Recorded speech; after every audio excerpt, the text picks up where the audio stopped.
welcome back to the club. We're your hosts. I'm Ebony Chapman. And I'm Akila Friend. You guys, we have amazing special guests, you guys. Every girl has a story, and we are here with the original storyteller, Sophia Ritter. So give her a round of applause. Welcome her to the club. How are you today? Thank you so much for having me. I'm amazing. How are you guys? We're so good. We're actually very, very excited. We met Sophia out on the town. Doing the Black Creators Club. What we do best. Like, we met during Ella Lisquet fashion show. Yes. That was earlier last month. I can't believe it was, what was it now? Like 3 weeks ago? Yeah, basically. Crazy. 3 weeks ago. And we just connected. Yes, she was just wearing connected. this bomb dress. That's what caught our attention. It was the first of all. dress. It was the lashes for me, actually. I was literally like, yo, where did you get your lashes? Oh, wait, I still didn't tell you. You still didn't tell me. Okay. Sophia, check one. Okay, we're here. Not telling the eyelashes. Yeah, but she was wearing this bomb amazing gold beaded dress, and I was just like, oh my god, like, you look beautiful. Like, are you in the show? She was like, no, I'm just here. I was like, okay. So we ended up talking and kind of got our connection, and here she is. Right, here I am. Yes. Okay, so we're super excited to have you. So you have a clothing brand. It's kind of like a loungewear line. It has some lingerie. So tell us about that. Like, why even did you start with the loungewear? Like, out of everything you could have started, hair, I see your hair accessories are on fire, your earrings are cute. Like, why loungewear?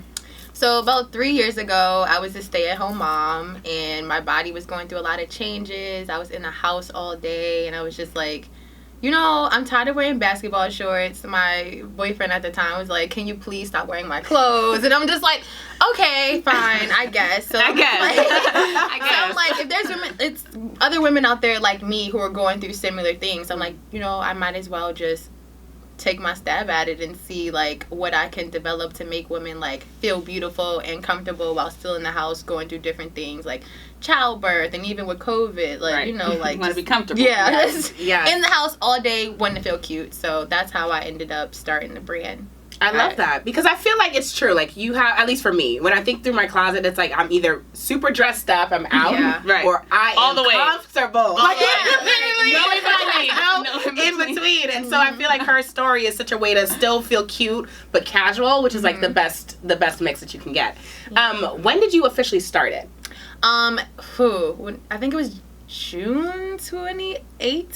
I thought you were gonna say 2020. I was like, oh no, my goodness. yeah, 2020. But the thing is, like, we've talked to a lot of people who started business in 2020, very successful. So that's why I was like, okay, girl. Right, I wouldn't have been surprised about that at all. But okay, so 2018. Yep, 2018. I started a little before, but I just remember that date because that's when I got the LLC. Okay, incorporate yourself. That's it. Yes. So I have a question. So after you decided that you were gonna start your loungewear, did your man at the time, was he kind of like, oh, this is cute, or was he like, this is better? Oh my god, he's gonna kill me.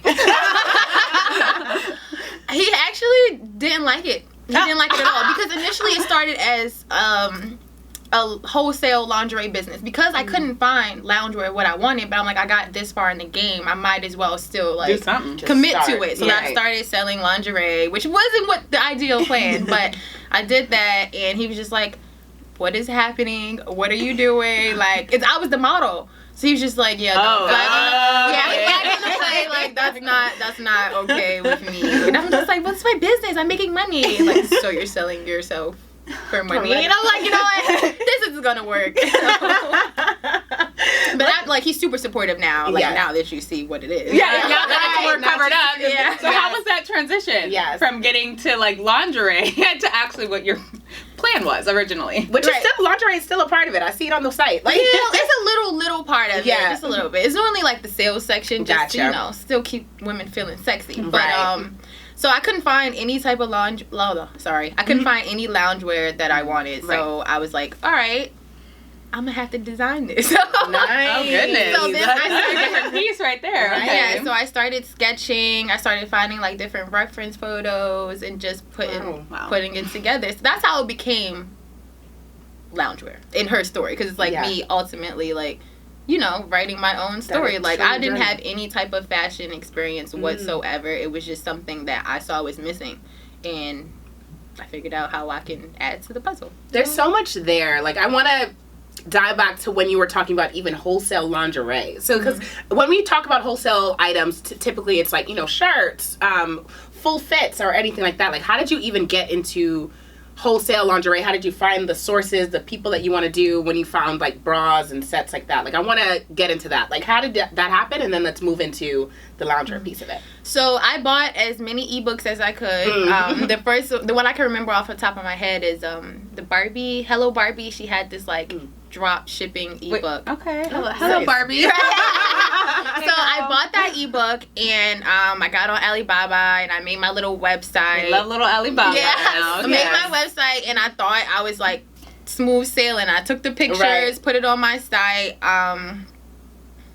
I named all the pieces after my friends, so it was like a cool little marketing scheme that I did. But I did that way, and I realized I was getting all these sales, and my customers weren't getting anything. So I'm like, oh my goodness. Yeah, so I'm like, what the heck is happening? So then I get on Amazon, and I'm like scrambling through trying to find the same pieces that I found wholesale for like $2, and now I'm paying like $20 for it and just sending it to them in the Amazon packaging. It was terrible. It was so bad, but I learned that lesson really quickly. So what was the lesson? problem? Yeah, what was the issue? It was just taking so long to send, like 3 months, 6 months, and my customers were like, you know, what's happening? I want a refund. And I'm like, wait, what? Yeah. You didn't get it? As I didn't know anything about Shopify, nothing about like business. I was just going for it. Like, I literally stole a bunch of videos off of YouTube and like combined them together from like different lingerie stuff and lingerie stores in like the UK. So illegal. It was so illegal. I love it. But I did it, and then like I said, I named it after my friends. So I had this whole little thing. Everybody thought I had this like big successful company. Yeah. And I'm like, all this is stolen. I literally had no money. I was a stay-at-home mom, not working. I literally had nothing. So oh my goodness, I started this business, you know. So it's like if somebody, I'm like, I love, you know what I mean? Like, thank you. That's how I was like, no, there's a lot here. Let's go back to that real quick. So my thing is, it was really the customers who finally reached out to you and said, hey, we're not getting it. Yeah. Or else you never would have known. Yeah. Oh my goodness. They had no idea. No idea. So did they eventually get it? Well, yeah, once I found it on Amazon. Right. But I'm saying from the original Alibaba, like, who knows? Oh my goodness. It's still out in the atmosphere. Right, literally. Who knows? Oh my God. So like Amazon, this other thing came, or maybe it didn't. Maybe, you know, it's crazy. That's hilarious. So that time passed, and then you finally said, you know what, I'm gonna elevate to different lingerie, still lingerie, still sexy, but let's make it into a full-on vibe. So you started designing yourself, you said. Like, how did you really enter that process? Was it more YouTube videos and figuring it out? Like, what happened there? It was definitely a lot of YouTube videos, but from that point, I was already kind of familiar with how, like, AliExpress and everything worked like that, so I started finding, like, blank pieces and then getting my logo put on that, and I think at this point, it was, like, the start of COVID, so I was paying, like, literally, like, $500 for shipping from China to get my stuff. Wow. So I'm like, all right. Wow.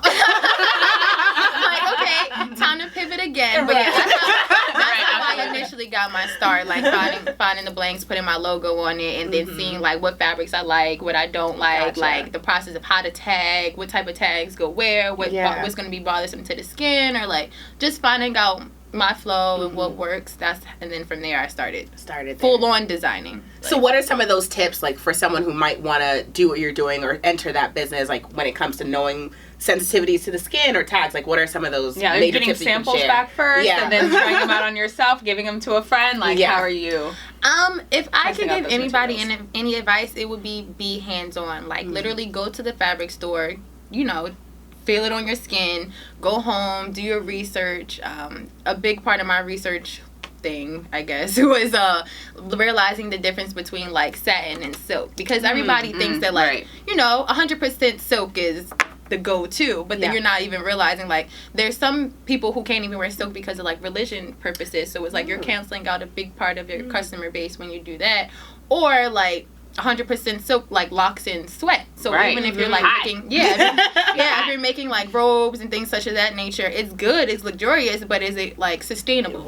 So at that point it's like, okay, no, I'm gonna use satin because it feels the same way and it's heavier. Like it feels it feels like worth the price. Yeah, too. like you're getting what you pay for, right? And you don't sweat at night. So it's like you have to realize, one, who your target audience is. Yeah.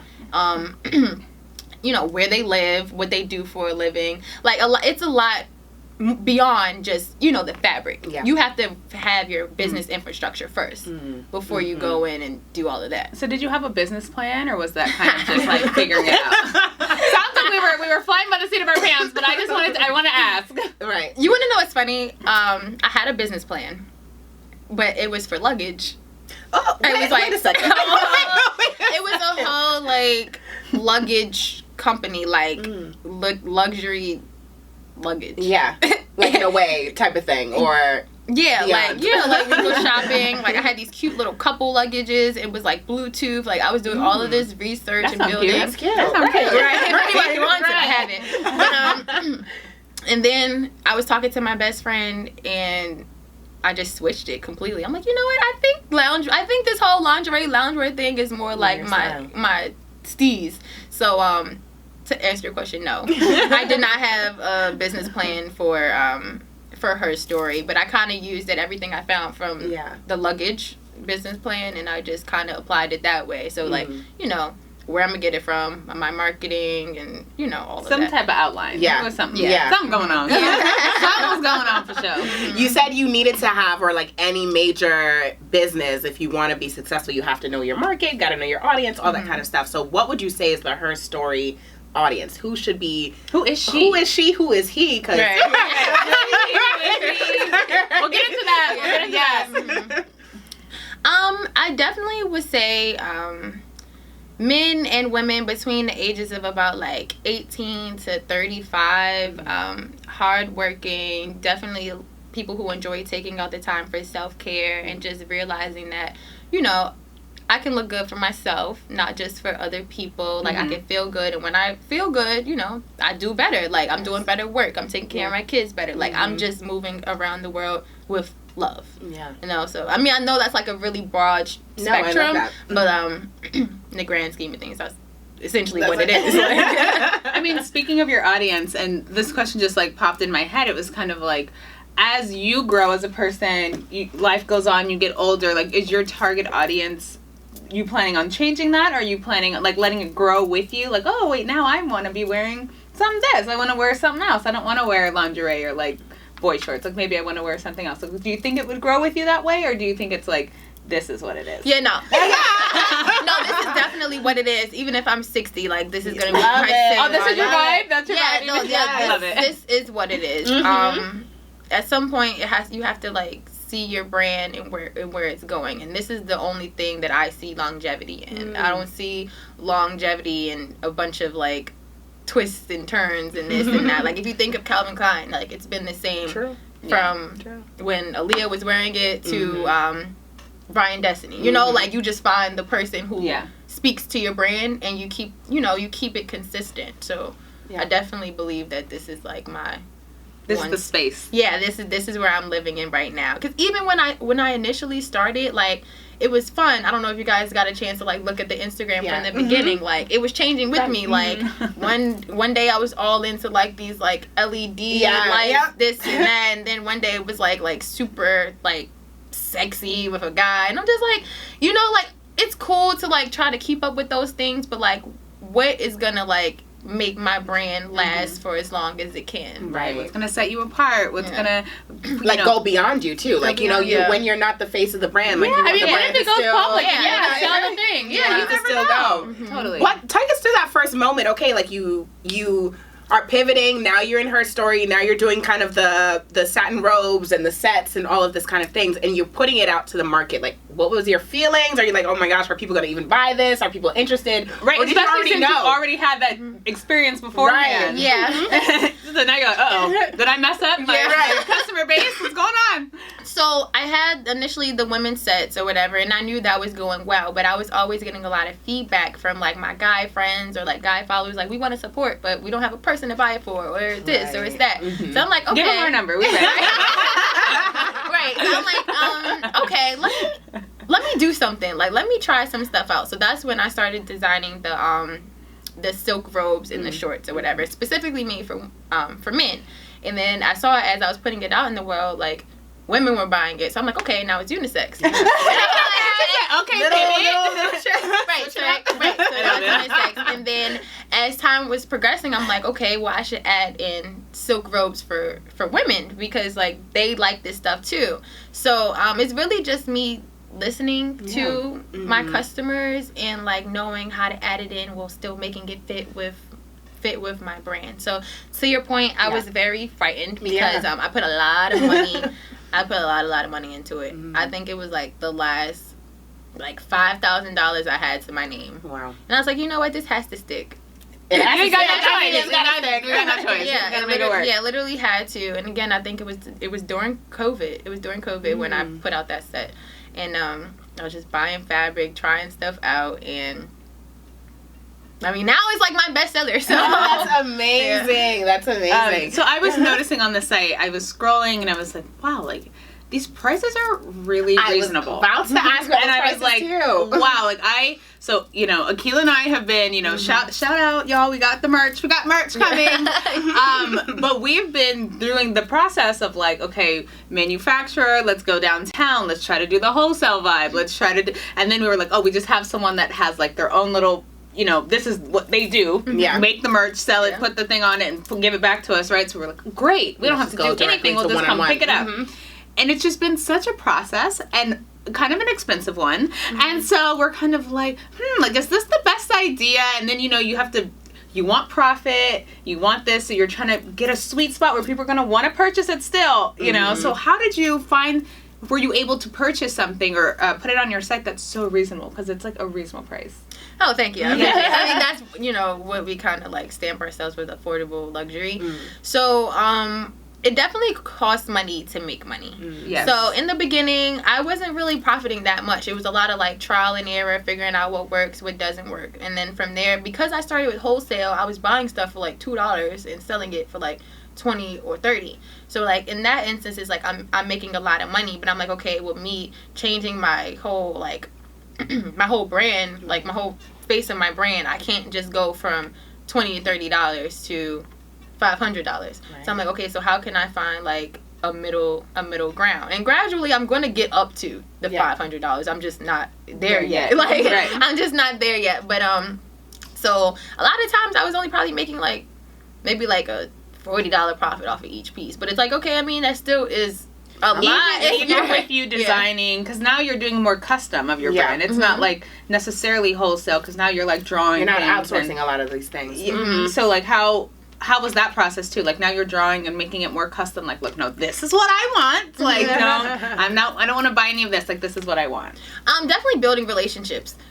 Because the price I was paying when I first started is not the price that I'm paying now. And I've been with the same manufacturer like this entire time. Okay. So definitely just nurturing your relationships. And sometimes I go to the fabric store and the guy gives me a roll for free. Now I'm not saying like go out in the world and expect like free things or cheap things, but definitely nurture the relationships for the people that's helping your business grow. So I can't say like it's gonna be cheap. Like I don't know.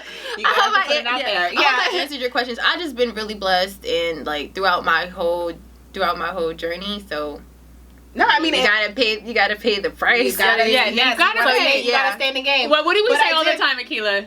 Today's price? Oh, what is it, girl? Yesterday's price is not today's price. Okay, we be having those moments. People like it went up. It went up again. What's going on? The price of cotton. I want to see the sheets, to be honest. Like how we have a manufacturer be like, oh, the cotton price yesterday, it went up. And we're like, how? Where's the market price? I want to see how you figure these numbers out, but it is what it is. But it definitely comes like a lot with research too, like knowing exactly what you want. Like, because once you know what you want, you're able to tell them like that actually doesn't cost that. Yeah. Like I can get this across the street for this, and then now they're matching that price. And Love lower. that. That's a great tip. That's a tip. So even for that, when it comes to the research, you're like. It sounds like it was a lot of footwork too, like literally going to the stores, going to the fabric stores, the dye houses, and figuring out like what are those prices.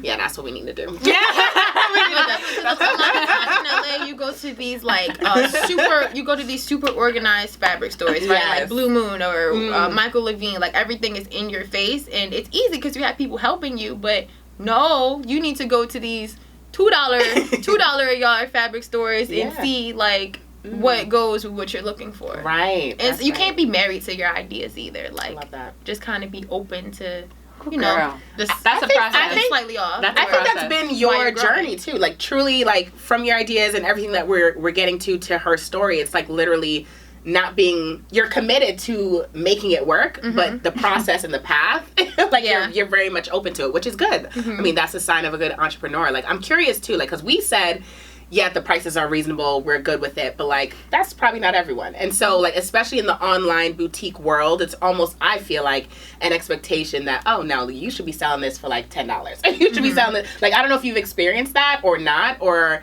you know, what's your stance on why you knew this price was the price that I'm going to stick to for now?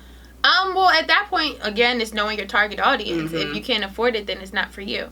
Like my brain is period. You know, like, that's a quote right there. That's a quote. No, I mean just even realizing it, like who we are right now. Like if we were shopping in Forever 21 5 years ago, and last year was Zara, and maybe next year is Nordstrom's. Like it's different people, different target audiences for each, you know, different times. Yeah, like so you just got to kind of take that L. If I'm at a pop-up shop and someone's like, that's too much money, it's like, okay, am I going to lower my brand and who I am so that I can get your one sale when somebody else can come and pay what probably I want? buying more. Probably like, I want 2-3 sets. Right. Don't worry about it. Throw it in the bag. That's what we like. Those are my favorite types of customers. I used to work at a bra shop, and like, you know, things are very much so like, I just want the one bra, and like, is there a discount on my account and all this stuff? And then there's some people that be like, yeah, I need 4 or 5 bras. I need this, that, and the third. And they're all like $60 each. I'm like, yeah, because it's gonna be that person. Like, yeah, no. And then it's like,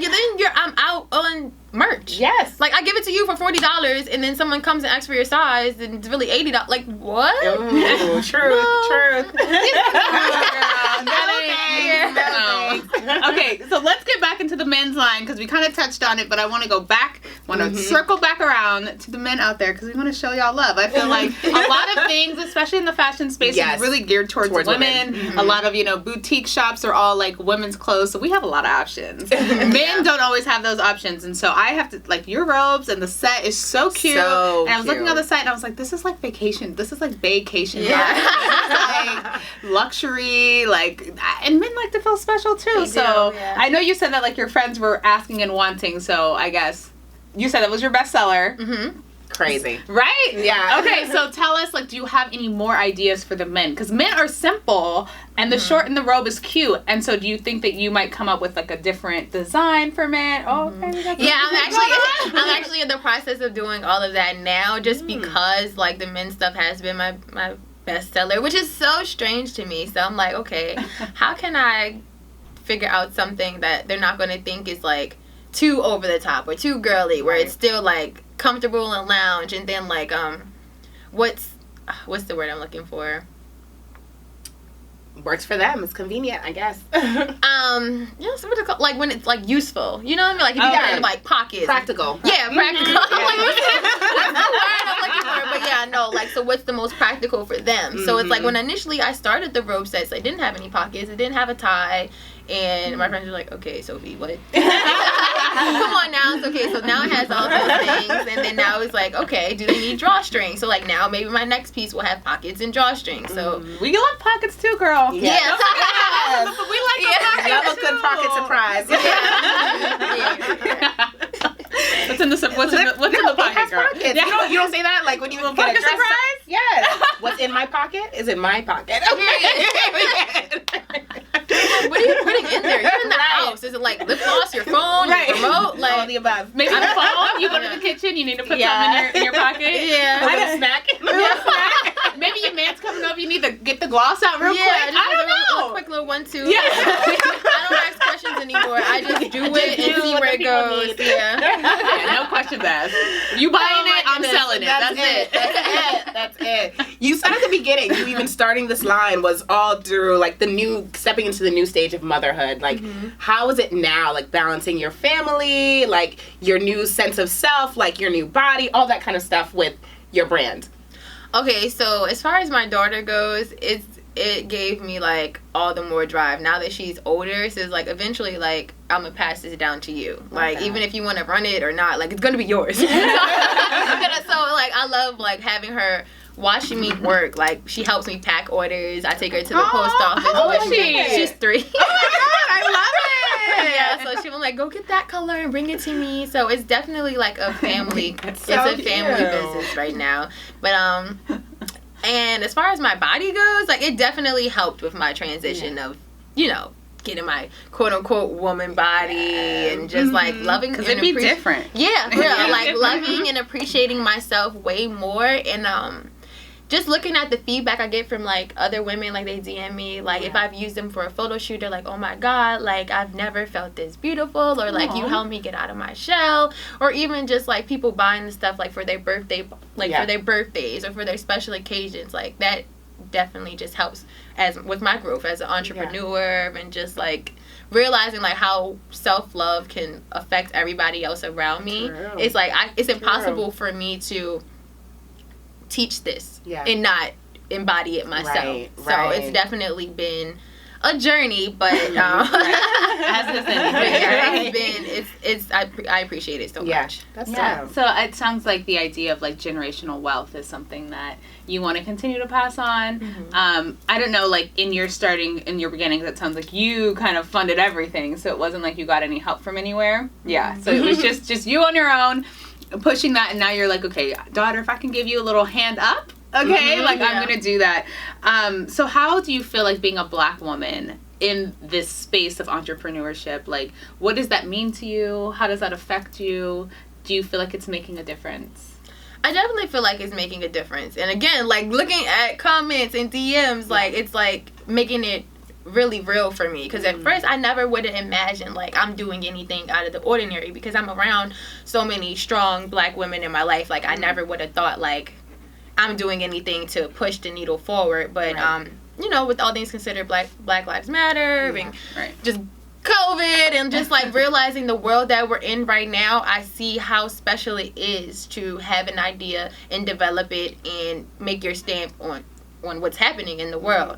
And if mine is something as small as self-love or self-care, like I've realized that it's not as small as I think it is. No. It's needed. It's needed. It's needed in this space 100%. What were you doing before you got into lingerie? I feel like we didn't talk about that. We didn't touch on that at all. So I got my bachelor's degree from Barry University in broadcast and emerging media. So we got full circle. So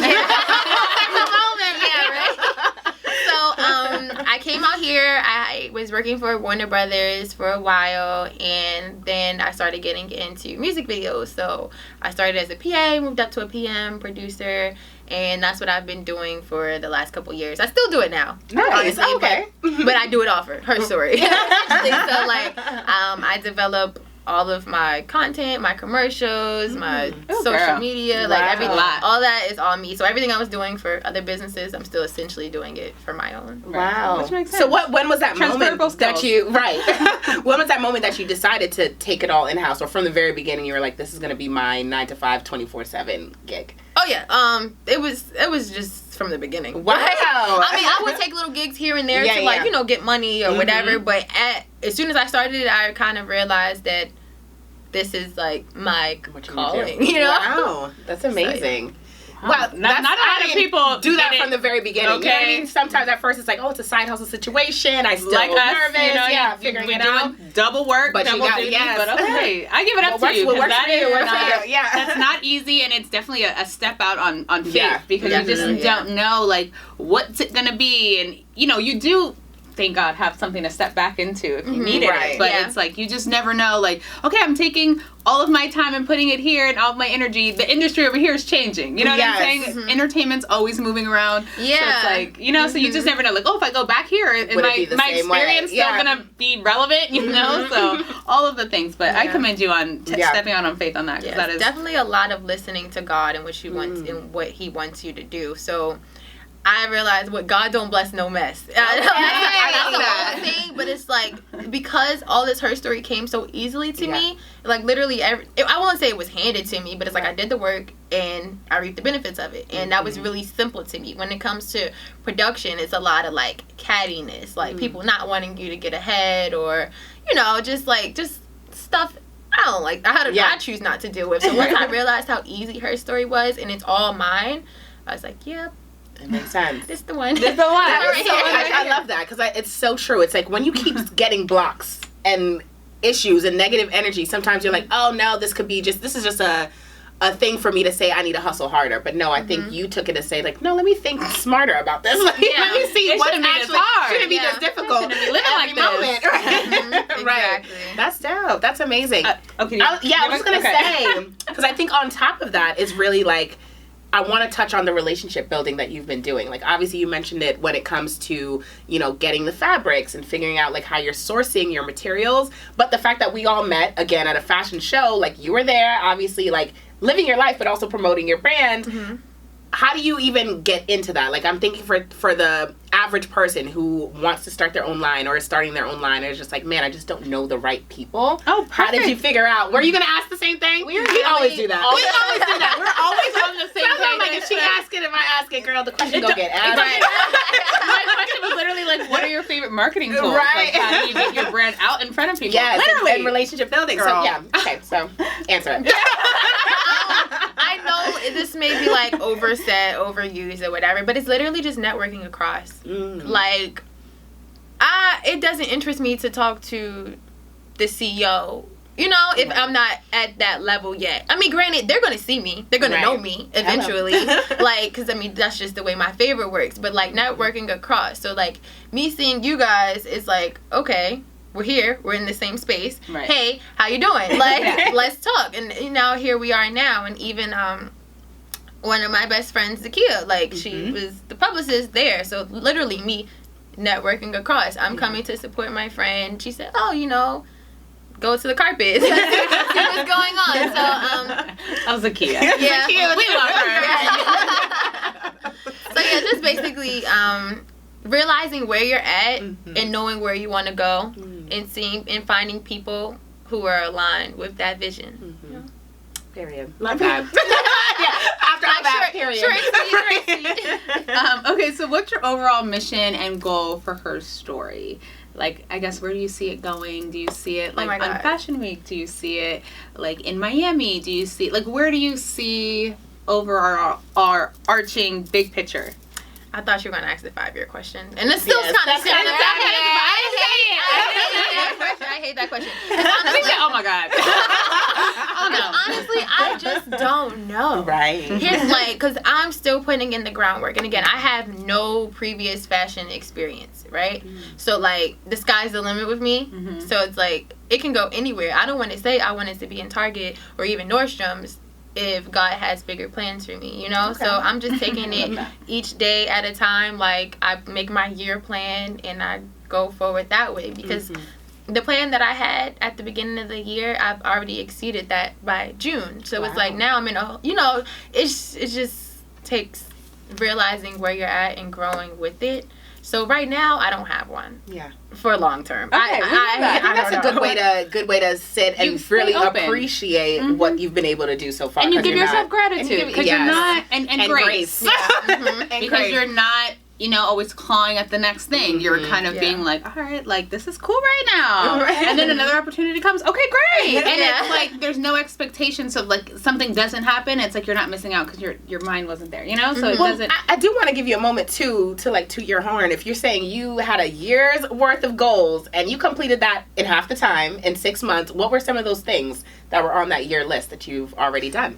Okay, well, I wanted to make $50,000 by the year in, and with COVID and everything, I didn't see like how possible people were shopping. Yes. People were shopping. They were, and I was shopping and wanted to be cute in the house. Story. Exactly. Yeah, and I know that's not like a major big goal, but I mean, like for me coming from, you know, not really having a set plan and not really having like a full on vision of exactly what I want my business to be, I just had a money goal, and I'm like, and I'm at that, so I'm like, okay, now it's time I could put actions to all of this. So now it's like I have a marketing plan, I have this and I have that, and that's going to take me even further than what I was imagining at the beginning of the year. So okay, love that. Okay, so what does creating your own story mean to you? I think it just means owning who you are. You know, like realizing who you are and moving accordingly. So like, what are some of the things that you believe in? If you believe in feeling good inside and out, or treating others how you want to be treated, like whatever you know envision for yourself, just moving as that in the world. Yeah. And that's just basically what that means. That's what that is. It's really simple, because it's like, I know I have an e-commerce site, but with my production background and like all the self-care journey that I've been on, it's just what it is. Mm-hmm. Like, you're bringing it all together to form your own story. Yeah, I love that. Okay. Mm-hmm. You know who else is forming their own story? Your own story. The Black Creators Club. Okay, that is always on cue. That was like, she was like, so Keeks, I'm on it. You're on it. So we're forming our own story with the Black Creators Club. Obviously, all week, all year, for our whole lifetime. Okay, all the time. Definitely make sure to follow the Black Creators Club at the Black Creators Club. Reach out to us if you want to be a guest, or you know someone who would be a dope guest who has a story of their own to tell, at theblackcreatorsclub@gmail.com. But let's move forward into our game. Okay. We're not done yet. Okay, so, loungewear is something that is so prevalent right now, especially with COVID. Everyone wants to be in the... Well, I mean, I don't know how COVID is right now. I feel like people want to be outside. They want to be outside. But they still want to be cute outside. Want to be cute outside? People started actually wearing my stuff outside, too. And I'm like, you can definitely... Did you feel weird about that? Where you're like, oh my God, girl, you like, like, I'll go work out, and they're like, well, why you don't have on your stuff? And I'm like, you want me to wear it to the gym? And I'm like, but it's underwear. Yeah, right. I mean, people do it, so I'm like, all right. So you be wearing it outside? I don't. Need the support. But it works. But I don't. Okay, so loungewear is something that is so, out there right now. And so there's a few people that definitely have some lines. But let's see, if you could dress someone, or you could have someone promoting your thing, and your loungewear, who would it be? So we're going to give you like 2 people, and then we'll let you kind of like pick. Okay. So the first one, because she has her own line, Skims. So Kim K or Kylie Jenner. Mm-hmm. I would say Kylie. Okay. Oh, interesting. Why Kylie? Just because she's embodies like my target person. Like she developed her own line. She's a millennial. She's fire. Basically she's fire. You can say it. I know there's a lot of haters out there, but you can say it. She's fire. She just aligns more with my brand story. Like, no shade to Kim or whatever, but even just how she started and everything, like, my brand is, like, simply put what it is, like, no gray area, and I feel like that's who Kylie is. Okay. It's like she's an entrepreneur, she's a mom, like this is her life and this is what you get with her, and she enjoys in luxury things. Oops, sorry. No, you're fine. And she seems to be very, actually, like really authentic with herself. Like, Kim has definitely rebranded 4, 5, 6, 7 times. I mean, there's no wrong. She's the rebrand queen. I am Team Kim. And Kylie, obviously, but Kim got it. Yeah, but I can understand why you picked her. Yes. With Kim, it can seem more gimmicky, versus Kylie. She wears everyday stuff. She does. She posted, and she may or may not tag, but I mean, that's just her everyday life. At least your brand is like, it's going to be seen. No mistaking it over here. Okay, so how about Adrienne Bailon, because she has her own vibe going on too. We love her. Or how about we pick one of her co-hosts or former co-hosts, Tamara Mowry?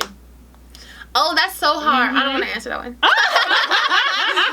Because, like, I would literally say, okay, I would have to say probably Adrienne.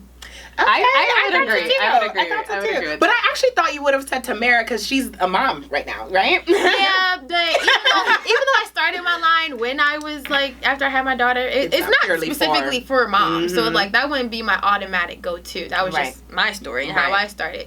But definitely Adrienne, she's fun. Yeah, she's like authentic. She lives her life unapologetically. Yes. Like even if you're just even following her career, it's just like, you know, from 3LW to Cheetah Girls. Like her fan base is essentially people I'm targeting. So that would probably be the best. Yes. I love Adrienne Bailon. She's just so cute to me. Like, she's just little, and, and her personality's fun because she's like from New York and Latina and like spicy, but like loves God. Like, I don't know, she just gives me she's got a good duality, and I just love it. Yes, I love her. Yeah. Okay, so the next one is gonna be Sierra or Normani. Normani.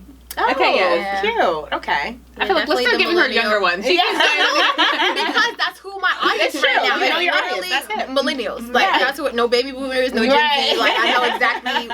Keep my eye on the prize. Yes. Yeah. Okay, we're going to hit you with, we got to get some guys in the mix because you know guys are part of your, can buy from your line too. Yeah. So how about Travis Scott or Little Uzi Vert? There we go. Make it hard on her. Travis Scott. Travis over Uzi. I can low-key see Travis wearing it. I'm not gonna lie. Like, he has style. Him and Kylie in a cute little matching set. Period. I'm not opposed to Lil Uzi, but again, I like it to be real clean.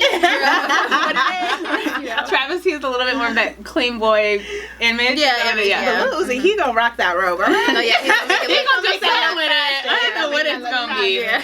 Okay, Chris Brown or Trey Songz? I think Trey Songz. Okay. Oh, interesting. He's more lover boy. He's sexy. He's like, I invented sex vibes. Yeah. Chris Brown, I mean, beg for it. Take you down. Yeah, but when you, I don't know. I guess it's different being in LA. Like. She said no shade, no tea. No, it's just different being out here. You know, like being around people and like knowing like how their personalities are, and then kind of like thinking like, okay, this is my brand. Does this work for it? So you have another one? Yeah, who's gonna sell it? Go ahead. Oh, no. I'm saying I'm gonna wrap it up. Let's wrap it up. Okay, let's wrap it up. That was a good group. That was a good group. Oh my gosh, you guys, thank you so much. This was so much fun. Thank you for watching. Continue to like, subscribe, and comment on the video. Sophia, we loved having you as a guest today. Yes. You're so amazing. So please tell everyone where they can find you on social media, where they can find HerStory and purchase and buy. Because holiday season's coming up, so we need to know. Yes. Black Friday deals are coming. But you can find my website, shopherstory.com. Instagram is shopherstory_. You can actually shop in person at Merge & Co. and Phipps Plaza in Atlanta. Love that. Okay, ATL. Okay. ATL. Okay, we're making connections. Network across. Okay. Akila, where can they find you? Yes, you can find me chatting media and my life motivation, all with a dash of style, at Akila Friend. Where can they find you? Yes, you guys can find me on Instagram at EvanAChapman12, chatting everything Black-owned business, and of course the Black Creators Club. You guys, we have had an amazing time, and remember to always abide by your ABCs. Always be creating. Bye. Oh, that's cute. I know.